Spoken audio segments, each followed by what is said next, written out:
karena saya pikir paling di kampung dalam sebulan. Gitu. Betul. Tapi pas nyampe di kampung ternyata Allah punya skenario hidup yang Masya Allah gitu Masya kan. Allah, ya.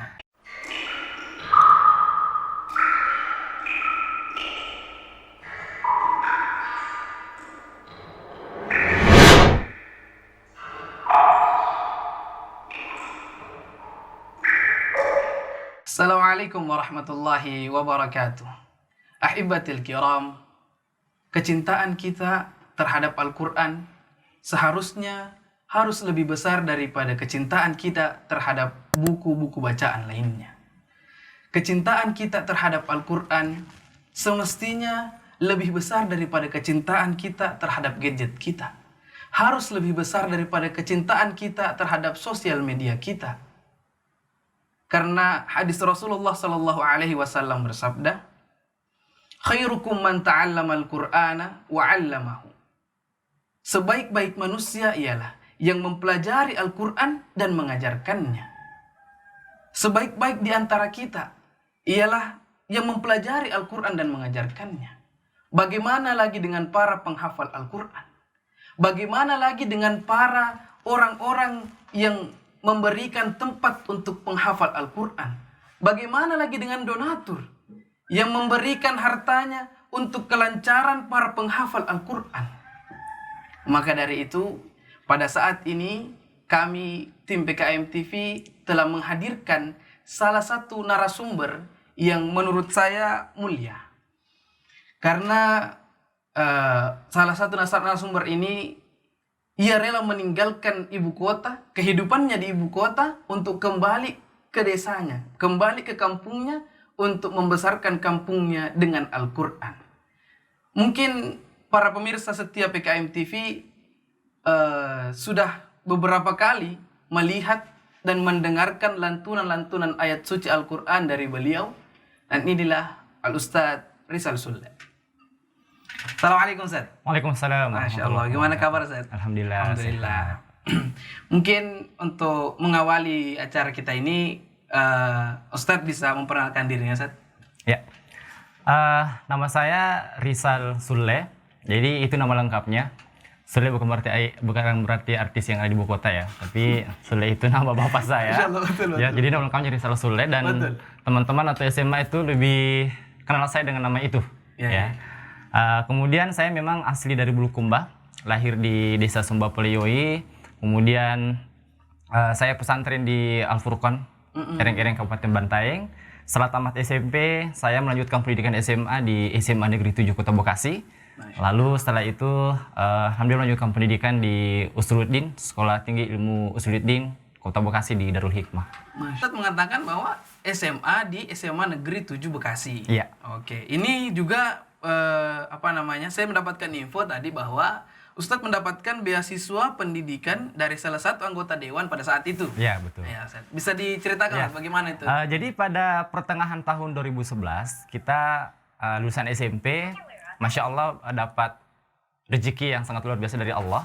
Yang mana itu ada ratusan orang yang memang dites waktu itu dari Yayasan Muslim Jabal Haq di Kota Bekasi. Dan saya adalah bukan bagian orang yang dites itu. Jadi saya itu perginya tiba-tiba gitu. Allah. Jadi nggak dites tadi? Tidak, saya tidak dites. Jadi saya dapat kabar itu H-4 penerbangan. Jadi kan saya dapat kabar bahwa 20 orang yang seprovinsi Sulawesi Selatan dikirim ke Jakarta untuk melanjutkan pendidikan SMA dan itu gratis. 100% kita beasiswa. Masya Allah. Lalu ada telepon dari salah satu ustadz ke pondok pesantren kami. Lalu pimpinan pesantren mengabarkan saya. Dan waktu itu saya di kampung karena setelah ujian SMP kan. Sudah UN waktu itu. Dikabarkan bahwa saya dapat beasiswa SMA, kan kaget. Katanya 4 hari lagi kita akan terbang ke sana gitu. Iya, jadi sampai di sana pun saya juga kaget. Saya pikir itu ketika sampai di Jakarta, pikiran saya adalah pasti kita menghafal Al-Quran, belajar ilmu agama dari pagi sampai baik kembali gitu kan. Ternyata sampai sana hadiahnya indah lagi dari Allah gitu kan. Karena kita ternyata di sana itu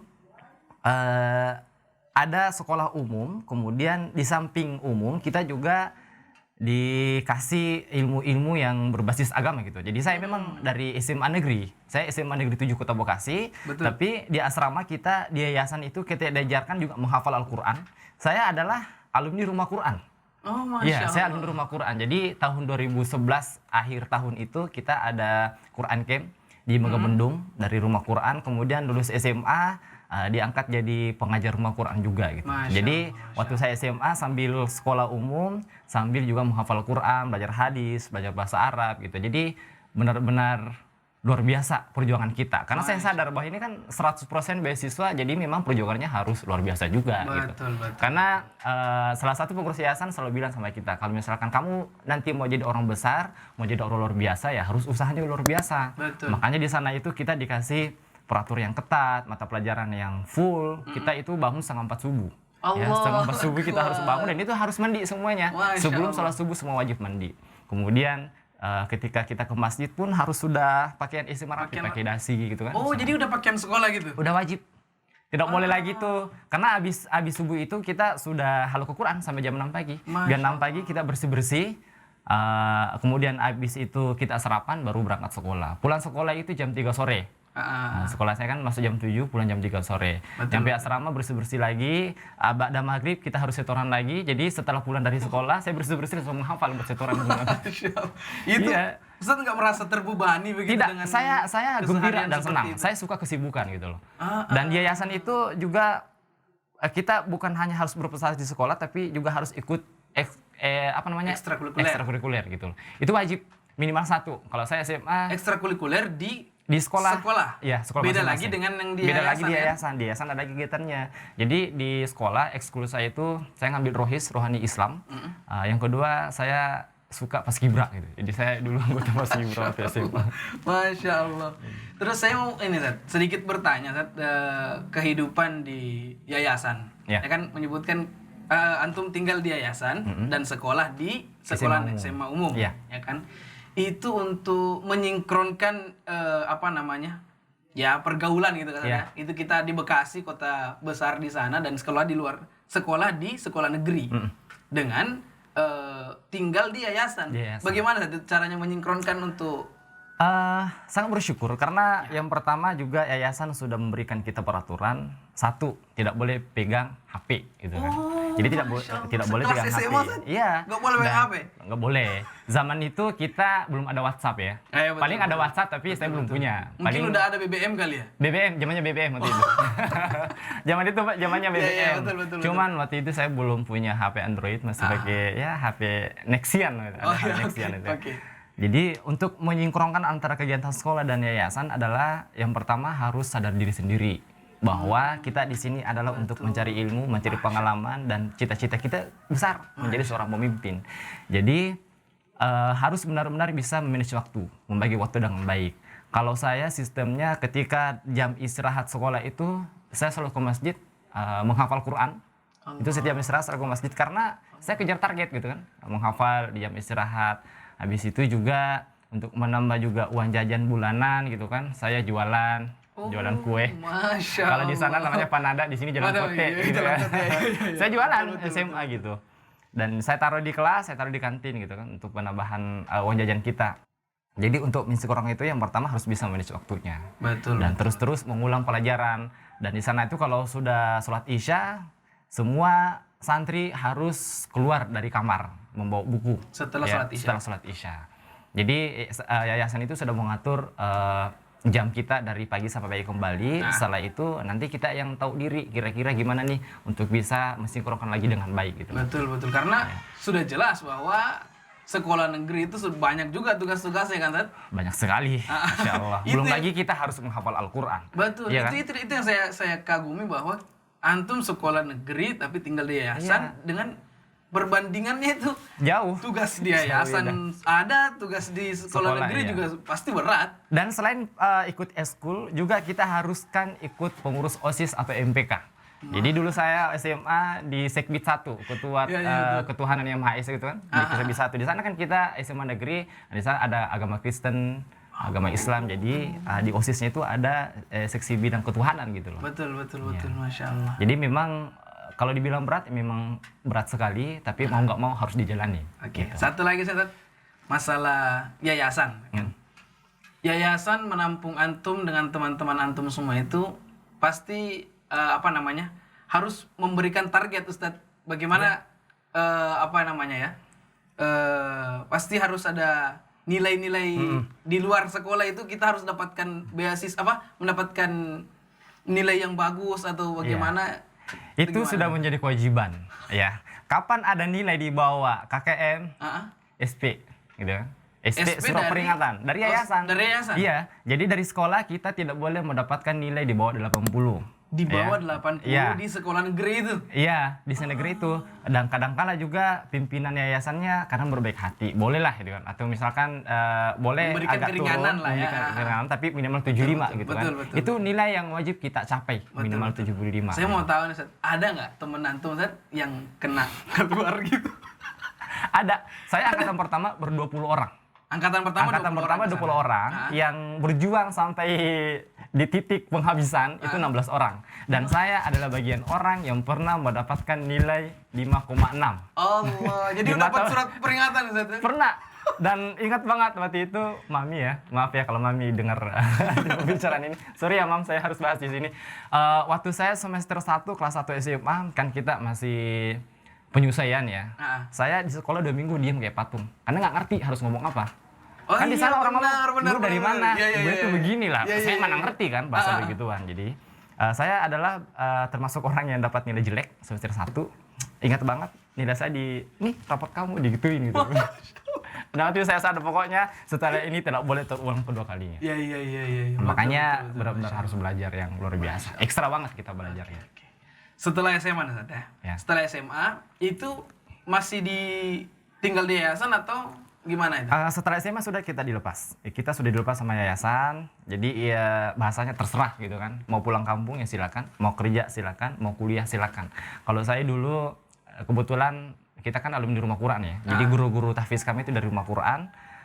Saya dulu SMA ditawarin untuk bergabung di rumah Quran dan waktu itu saya masih bingung. Karena saya merasa tidak punya apa-apa, disuruh ngajar loh. Saya mau ngajar apa gitu kan. Betul. Dari SMA ini kan. Iya, saya mau ngajar apa. Dulu cita-cita saya masuk UI, gagal gitu kan. Oh, udah pernah nyoba? Pernah nyoba daftar SNMPTN sama SBM, tapi bukan rezeki. Betul. Setelah itu daftar di Lipia Jakarta. Di Lipia Jakarta waktu itu masih manual, belum online. 2 hari saya nunggu dari jam 2 pagi sampai jam 10 pagi saya depan kampus. Hanya nunggu formulir keluar.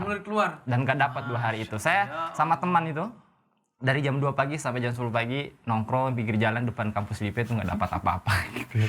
Habis itu saya daftar lagi di Universitas Muhammadiyah UMJ. Tapi pas saya lihat pembiayaannya kayaknya gak sanggup.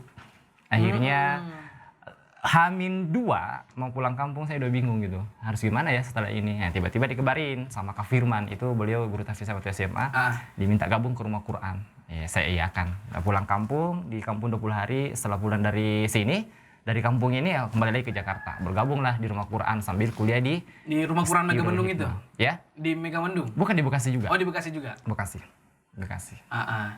Terus ceritanya masuk di perkuliahan Nusuluddin itu gimana? Kebetulan Masya Allah ya, dulu saya punya guru BP, lupa saya namanya ya, guru BP yang nawarin tinggal di daycare-nya beliau. Jadi kan beliau punya daycare, tempat penitipan anak-anak kecil gitu kan. Terus beliau mau menguliahkan saya gitu loh, secara cuma-cuma gitu kan. Jadi biaya masuk, kemudian juga biaya semester, pokoknya biaya hidup saya ditanggung sama beliau. Tapi tinggal di daycare-nya gitu kan. Tapi tiba-tiba 2 hari setelah itu kok saya nggak nyaman gitu, ngerasa tidak serak aja di situ. Oh gitu. Dan ini saya kabarin, maaf Bu, saya nggak bisa. Terus kata ibunya, iya nggak apa-apa, saya juga ngerti usia kamu adalah usia labil katanya. Iya betul. Nah, ya itu, habis itu besoknya ketemu sama Kak Firman, fix masuk di rumah Quran. Akhirnya perkuliahannya saya adalah biaya sendiri. Jadi ya dari hasil ngajar itu saya kumpulkan. Kalau biaya masuknya itu sekitar 3 juta itu adalah uang tabungan saya jualan kue waktu SMA. Masya Allah, jadi selama itu nabung gitu? Nabung. Saya memang sudah persiapkan kehidupan setelah SMA. Kan kita kan udah tahu setelah SMA dilepas nih sama yayasan. Jadi mau nggak mau harus berjuang sendiri kan di Jakarta. Dan saya tidak mau pulang kampung sebelum kita ada yang harus kita bawa pulang kampung kan. Jadi harus bertahan. Sudah bertekad untuk sukses dulu nih di sini terus pulang. Itu sudah kewajiban sekali dan itu PR dari yayasan. Yayasan begitu, harus sukses. Tidak boleh tidak sukses gitu kan. Jadi kita harus berjuang. Jadi biaya masuk kuliah itu adalah hasil jadi jualan kue, kemudian biaya semester, kemudian hidup sehari-hari dari rumah Quran gitu. Alhamdulillah di sana ditanggung makannya 3 kali. Masya Allah. Jadi semalam. kalau bisa dibilang nih kehidupannya Ustadz udah agak nyaman gitu Udah ya di nyaman. sana. Rumah juga tinggal-tinggal. Rumah udah tinggal Nggak di sana. dibayar. Nah, sekarang nih pertanyaannya, motivasinya Ustadz tuh apa sih Ustadz? Mau pulang ke kampung kembali untuk sampai sekarang ini gitu. Kalau dulu nggak pernah berpikir sama sekali untuk pulang kampung. Karena satu, saya sudah nyaman di Sudah Jakarta. nyaman ya, betul, Sudah betul. nyaman. Semua sudah nyaman ya. Yang kedua, saya tuh berpikir negatif, selalu berpikir negatif. Di kampung mau membangun, mau sama siapa? Ya. Dananya dari mana? Itu gitu dia. kan. Itu dia. Kemudian didukung nggak sama masyarakat? Kan masyarakat di sana kan seperti itu gitu kan. Masih dalam tanda kutip Iya. masih awam gitu ya. Lah di sini kan udah banyak teman-teman, kemudian juga sudah nyaman tinggal di Jakarta, Betul. kemudian juga sudah ada tempat ngajar, gitu kan. Jadi saya nggak pernah berpikir untuk pulang kampung. Nah itu dia, itu saya juga yang membuat saya kagum nih Ustadz, yang sampai saya bilang bahwa mulia sekali Ustadz ini, bahwa kembali meninggalkan kenyamanan di ibu kota sana untuk kembali ke kampungnya ini itu luar biasa sekali. Iya. Nah, terus di sini saya baca bahwa orang pertama yang antum ajari untuk mengaji di sana itu orang tua katanya. Iya. Jadi saya pulang dari Jakarta itu bulan Maret, tanggal 25 Maret 2020. Ya harusnya hari itu saya dan teman-teman di Rumah Quran dan Sekolah Quran Al-Quds itu ada agenda study tour di salah satu taman buah di Jawa Barat. Tapi nggak jadi karena corona, akhirnya di sana kan ditutup. Akhirnya saya pulang karena ngerasa di sana juga mau ngapain. Ya betul kan, awal-awal Online, corona kan, kan ya, banyaknya betul, online. betul, Jadi betul. mending pulang kampung aja. Dan saya pulang itu pakaian itu berantakan karena saya pikir paling di kampung paling lama sebulan. Gitu. Betul. Tapi pas nyampe di kampung ternyata Allah punya skenario hidup yang Masya Allah gitu Masya kan. Allah, ya. Akhirnya saya coba-coba kan. Kakak saya kan pertama pengen belajar tuh. Pulang kampung kakak saya pengen belajar ngaji, tajwid. Cuman saya ngerasa kalau ngajarin satu orang itu kurang asik gitu loh. Kurang asik. Kurang enak aja ngajarin satu iya, orang. iya. Akhirnya ibu saya tertarik, bapak saya tertarik, dua sepupu saya juga tertarik. Jadi murid saya waktu itu 5 orang, kedua orang tua saya, kakak saya sama sepupu 2 orang lagi. Kita belajarnya itu setelah salat isya sampai jam 9:30. Kemudian lama-lama sampai di bulan Agustus ya, saya sudah mulai buka pengumuman, dibuka history di di Instagram, di WhatsApp segala macam gitu kan, mulai memperkenalkan Rumah Quran ini. Dan Masya Allah mulai berdatangan anak kecil satu persatu, hari ini 2, besok 4, lama-lama jadi 40 orang. Masya Ya, jadi 5 orang. Dari jadi 5 40 orang itu yang keluarga terus membuka pengumuman begitu di sosial media. Iya. Berdatangan 40 orang. Tapi di pengumuman itu adalah untuk nenek-nenek yang dewasa saja gitu. Tapi yang datang kan anak-anak. Iya. Dan ketika mereka datang, saya tidak tega untuk menolak mereka itu kan. Betul, Jadi silakan belajar. Kebetulan kakak saya bacanya sudah lumayan bagus, ya sudah ditahsin. Akhirnya saya bilang udahlah anak-anaknya diajar sama kakak saya, untuk nenek-neneknya saya sendiri yang ngajar. Nah itu. Pertanyaannya lagi Ustadz yang bikin saya bingung itu, kok ada gitu pikiran untuk ngajarin orang-orang tua yang notabene itu ngajarin orang tua itu susah, lebih susah daripada ngajarin anak. Awalnya itu saya pengen coba-coba. Karena selama ini saya ngajarin anak sendiri kecil gitu ya. Pertama kali saya ngajar 2015 saya ngajar anak TK. Saya ngajar anak TK. Saya jadi guru TK 1 tahun di TKIT Alaman Nida gitu kan, sama Pak Yuda sama Ibu Vini waktu itu. Kemudian sampai di akhir tahun 2019 ya ngajar SD, ngajar anak SMA, ngajar SMP gitu kan. Betul. Dan kenapa saya mau ngajar nenek-nenek, ibu-ibu, bapak-bapak itu karena pengen coba-coba. Dan ternyata lebih asik ngajarin anak-anak. Karena ngajarin tasnya lucu gitu loh. Walaupun mereka itu susah masuk ilmunya, karena kan mungkin karena udah tua kali ya. Betul. Jadi agak repot gitu ngajarinnya, dan itu butuh kesabaran. Tapi saya tidak pernah marah-marah. Karena setiap saya suruh nyebutin huruf shod, itu cara nyebutannya lucu gitu. Ada yang sudah nggak punya gigi. Iya betul. Ada Dan yang kira sudah, tantangannya lebih berbeda lagi. Ya. Kadang ada yang punya bayi itu sambil nyusuin anaknya sambil belajar gitu loh. Itu ada, Masya Allah tuh di sana ya. Dari neneknya sampai anaknya sampai cucu-cucunya di situ semua ngaji. Masya Allah. Gitu. Masya Sampai di bulan September itu di Desa Bentin Palioi. Nah, ada beberapa keluarga juga yang minta dibuka. Akhirnya saya buka gitu kan. Awalnya coba-coba aja dulu gitu. Buka Untuk ibu-ibu. Berjalan 1 bulan, ada juga anak-anak yang tertarik. Ya udah saya buka juga Rumah Quran di sana. Di situ waktu saat buka itu posisinya udah nikah atau belum? Udah nikah. Udah. Saya kan nikah di tahun 2019. 2019 sudah nikah. Masya Allah. Nah, di sana itu di Bentin Palio itu adalah rumah istri yang saya jadikan Rumah Quran. Betul. Bertahap dari orang tua yang saya ajak, berjalan 1 bulan saya buka anak-anak. hingga hari ini berjalanlah lancar 2 rumah corona ini. Nah, itu setelah setelah apa namanya? Mengajarkan orang tua terus berdatangan sampai 40 orang. Sampai saat itu udah nggak ada pikiran lagi untuk balik ke ibu kota. Kan tadi saat bilang antum pulang karena corona, ya kan? Jadi korban corona juga nih ya. Rencana cuma sebulan di kampung. Cuma sebulan, terus ngajar ngaji sampai banyak orang, 40 orang gitu. Iya. Udah nggak ada pikiran lagi balik ke ibu kota atau gimana? Setelah terdaftar banyak santri, ya, itu di bulan Agustus 40 orang. Masuk di bulan September itu sudah 115 orang. Masya Allah. Santri rumah Quran di Buhumba Tua. Di Benteng Paliwai itu 96 orang. Wah, jadi udah 200 lebih. 200 lebih. Masya Allah. Jadi kalau saya tinggalkan, saya termasuk orang yang tega banget gitu kan. Kalau ninggalin mereka. Ya, Akhirnya betul. harus benar-benar bekerja, harus benar-benar mencari donatur. Betul. Donatur saya itu ya terserah anak teman-teman SMA, teman kuliah. Pokoknya siapa aja mau donasi untuk rumah Quran, ya silahkan gitu loh. Betul. Saya tidak pernah lagi berpikir untuk pulang. Karena saya rasa Allah sudah ngasih amanah ke saya di kampung ini dan tidak mungkin saya tinggalkan gitu kan. Betul. Dan setelah berjalan, Masya Allah ya, tantangannya juga tidak gampang ya. Saya ini sudah pindah yang kedua kalinya. Pindah lokasi yang kedua kalinya. Pindah lokasi? Pindah lokasi yang kedua kalinya. Karena apa tuh? Pindah lokasinya tuh? Pertama karena apa ya? Karena kayaknya nggak nyaman gitu kalau belajar di rumah gitu kan. Oh, masih kebetulan di rumah, masih di rumah, di rumah saya. Betul. Kebetulan ada hamba Allah yang menawarkan tanahnya, diwakafkan. Akhirnya sebulan setelah itu kami pindah. Kami pindah itu di awal tahun 2020 bulan Desember. Ya. Kami pindah ke sana sampai di bulan Juli. Ya, bulan Juli.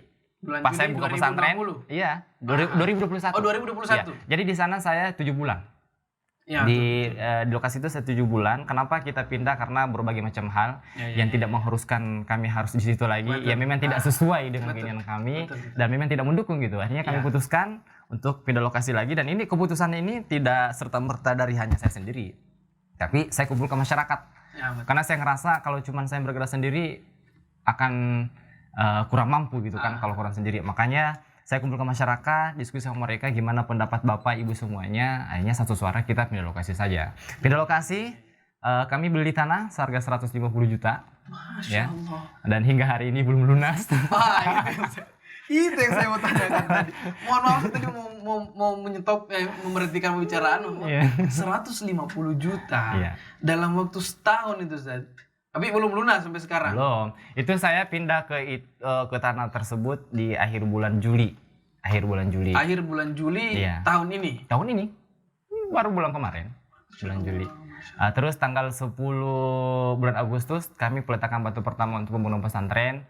Karena berarti udah bikin pesantren. Jadi di lokasi sebelumnya itu kami udah buka pesantren. Di lokasi sebelumnya. Jadi kan bulan Juli awal kan santri saya libur.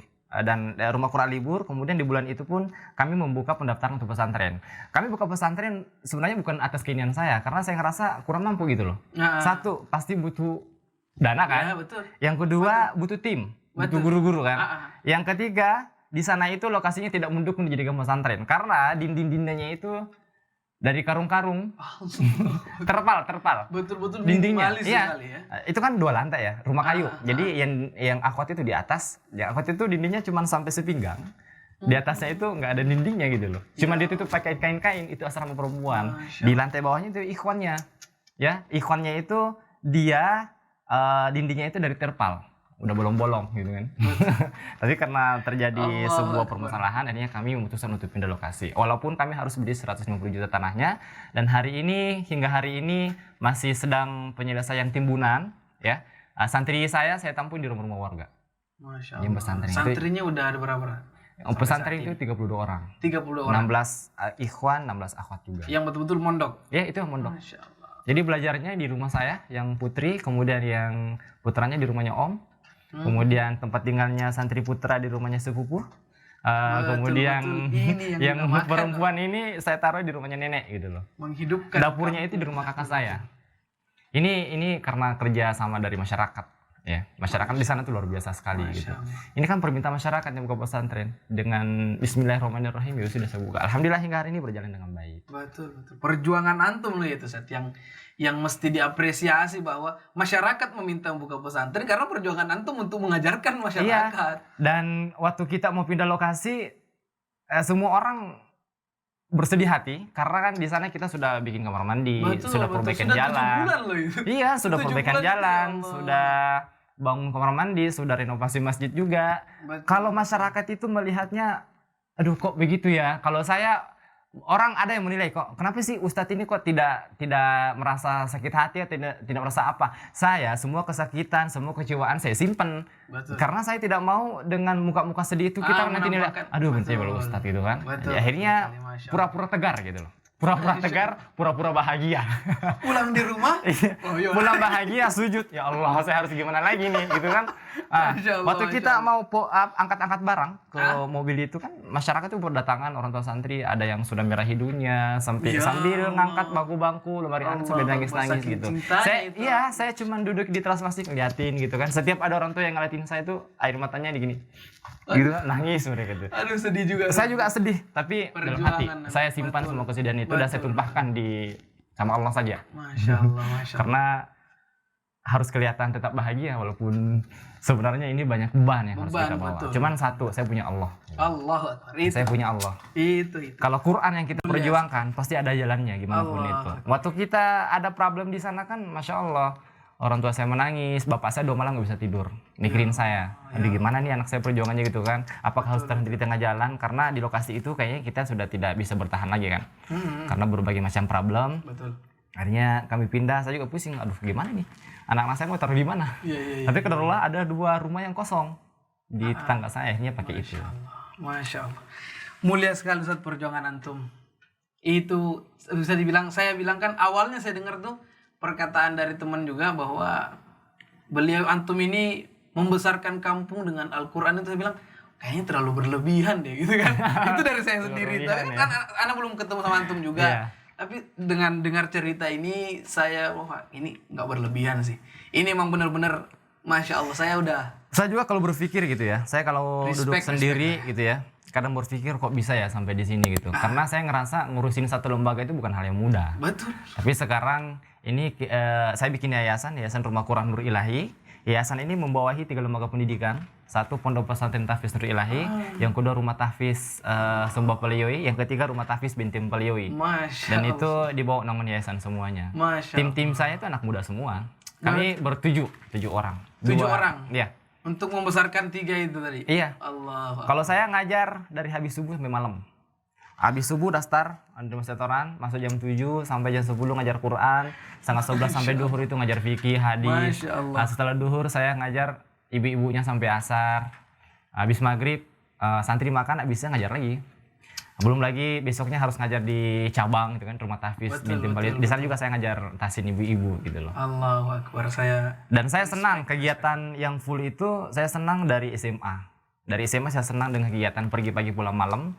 Kuliah pun demikian. Itu. Ngajar, waktu saya kuliah ngajar sambil kuliahnya dari jam 7 sampai jam 5 sore. Itu Sabtu Ahad. Kalau Senin sampai Jumat ngajar dari jam 7 sampai Isya gitu loh. Ngajarnya. Jadi memang dari dulu udah kebiasaan full gitu. Ini kalau anak-anak muda zaman sekarang ya mungkin anak-anak muda zaman sekarang dikasih kegiatan seperti itu bilang wah ini padat banget ini, tapi Iya. Masya Allah udah bisa melalui itu di usia yang saat ini masih muda. Umur saya sekarang 25. Masya Allah, 25. Masya Allah. Saya terinspirasi dari Mami, ya, Ustaz Syarif, pokoknya orang-orang yang sudah berjasa dalam hidup saya selama di Jakarta. Betul, mereka itu semua pekerja keras, Betul ya, pekerja keras semua. Dan saya mencontohkan mereka gitu. Betul. Saya selalu ingat, ada waktu saya di pesantren itu ada seorang ustadz yang mengatakan bahwa kamu harus menjadi mutiara di tengah-tengah batu kerikil. Allah. Nah itu yang harus saya camkan. Kemudian saya SMA, yang saya simpan lagi kalimat-kalimat di sana adalah kalau mau jadi orang luar biasa, usahanya pun harus luar biasa. Harus luar biasa. Gitu Betul. juga. Pengorbanannya harus luar Iya, biasa. karena di yayasan itu masya Allah setiap minggu selalu ada pembicara dari Amerika, dari Allah, China, dari Masya India, Allah, Masya dari Jepang gitu ya. Itu ada program dulu, saya lupa program apa namanya. Jelas itu setiap minggu kita ada pembicara dari luar negeri gitu loh. Masya Allah. Jadi inspirasi, memotivasi kita. Jadi sangat disayangkan kalau dikasih beasiswa 100% di tanah Jawa terus kita sia-siakan kan sayang Betul. sekali. Betul sekali. Betul sekali. Dan saya yakin bahwa sangat jarang anak muda sekarang ini yang seperti antum, Ustaz. Masya Allah, respect sekali. Semua orang mungkin punya perjalanan. Mungkin hidup satu masing-masing. permintaan satu lagi dari saya, bahwa untuk para pemirsa PKM TV mungkin bisa sedikit kasih motivasi untuk anak-anak muda mungkin yang menonton video saat ini, bagaimana agar supaya bisa menjadi mengikuti perjuangan Ustadz ini atau bisa lebih mungkin. Ya, yang pertama adalah yang paling nomor satu sekali adalah bagaimana kedekatan kita sama Allah. Ya, ingat bahwa kita diciptakan kan hanya untuk beribadah kan. Itu yang pertama, kita punya Allah. Bagaimana kecintaan kita sama Allah, ya. Betul. Allah itu cinta sama kita, maka kita harus mencintai Allah kan. Yang kedua, orang tua. Orang tua itu yang berperan penting dalam kehidupan kita. Selama saya sekolah dari SMP hingga di hari ini, itu doa ibu saya nggak pernah terputus. Masya Gitu loh. Allah. Orang tua. Yang ketiga adalah jangan pernah berputus asa dengan usaha kita. Ya. Jangan pernah berputus asa dengan apapun problem yang kita hadapi dalam hidup ini, karena Allah itu tidak memberikan kita cobaan kalau tidak sesuai dengan sanggupan kita kan. Betul. Ya. Jadi selama kita masih muda, kenapa mesti jadi anak mami gitu kan? Allah. Anak mami itu kan di rumahan kan. Betul, Jangan betul, jadi anak betul. mami, apalagi laki-laki. Aduh sayang sekali gitu kan. Betul. Jangan jadi anak mami, karena apa yang akan kita raih hari esok itu adalah tergantung hari ini. Ya, hari ini mungkin teman-teman ibaratnya adalah bibit gitu kan. Bibit, betul. Santri saya sudah bilang, mungkin hari ini kamu menjadi bibit. Ya. Suatu saat nanti kamu akan dipetik buahnya gitu. Tergantung kalian bisa merawat diri, mau disiram, apa mau gimana, cara menyiramnya ya belajar, Ya, mau ya, hafalan, betul, kurang lebih seperti itu. Jadi benar-benar harus kerja keras, ya, Masya Allah. dan harus punya inspirasi dari orang-orang di luar sana. Masya Allah. Itu sih, ya yang pertama ingat Allah, yang kedua orang tua, yang ketiga itu jangan pernah berputus Jangan asa. pernah berputus Iya. asa. Masya Allah. Kalau Itu bilang penting Ustadz sekali. capek, kalau nggak mau capek ya di rumah aja. Bagaimana capek kalau di dikatakan capek, bagaimana dengan kecapean antum Iya. selama ini, Ustaz ya? Kalau dibilang capek di rumah aja gitu loh. Betul, Di betul. rumah Dan aja jadi rebahan, Saat jadi ini anak pun juga mami gitu kan. Ustadz masih berjuang untuk membesarkan Wah, ini. kalau dibilang berjuang luar biasa sekali gitu. Betul. Saya ngerasa gitu Betul kan. sekali. Karena kadang-kala kalau misalkan ada urusan di luar, santri saya harus disuruh murojaah satu orang jadi pimpinan di situ. Kamu setoran sama ini, saya harus agenda keluar. Abis dari sini saya harus ngajar di sana. Jadi kamu harus begini ya. Masya. Jadi anak-anak itu sudah harus dikasih tanggung jawab. Pokoknya saya amalkan apa yang pernah saya dapat di yayasan, apa yang pernah saya dapat waktu saya di rumah Quran, apa yang saya pernah dapat waktu saya jadi guru di sekolah Quran Al-Quds, dan hari ini mungkin saatnya kita untuk mengamalkan di kampung kita gitu. Masya Allah, mulia sekali, Ustaz. Allah Akbar. Untuk para pemirsa PKM TV, bahwa kita di masa muda ini seperti yang Ustaz Rizal katakan tadi, jangan pernah berputus asa. Kita ini semua anak-anak muda mempunyai skill masing-masing, betul Ustaz ya? Betul. Kita mempunyai skill masing-masing. Setiap manusia ada kekurangan, ada kelebihan. Betul. Mungkin si A nggak bisa ngelakuin ini, tapi bisa ngelakuin itu. Betul. Jadi yang saya mau katakan bahwa jangan pernah minder. Jangan pernah minder dengan melihat kelebihan orang lain. Iya, Betul ya. betul sekali. Mungkin kita tidak bisa seperti beliau. Oh, nggak bisa. Tapi kita Pokoknya kita harus jadi diri sendiri gitu loh. Kita bisa besar dengan kemampuan kita Iya, sendiri. betul. Betul, itu dia. Intinya harus bekerja keras. Nah, mungkin saat di apa namanya? Mungkin pemirsa PKM TV ini ada yang mau membantu pesantren Ustaz. Iya. Siapa tahu kan? Sangat-sangat terbuka. Betul. Sangat ada mungkin ada yang membantu, bisa dipaparkan Ustaz. Bisa Iya. mengirimkan bantuan kemana? Bagi teman-teman para pemirsa PKM TV yang mau membantu pembangunan rumah tahfiz, kemudian pembangunan pondok pesantren tahfiz Nur Ilahi, bisa datang langsung ke lokasi kami di Desa Sumber Pelioi, atau bisa melalui WhatsApp, bisa dicek nomor WhatsAppnya di Facebook Irki Buhumbatua ya. Jadi Anda bisa mengambil informasi dari sana. Betul. Nanti mungkin bisa ditulis di deskripsi ya nanti. Iya. Oke, betul. Oke, Ustaz. Mungkin kita dari tadi ini ngobrol-ngobrol terus, Ustaz. Siapa tahu kan kita ngobrol-ngobrol juga haus ya. Haus ya. Minum, Ustaz, silakan insyaallah. Insyaallah. Bismillahirrahmanirrahim.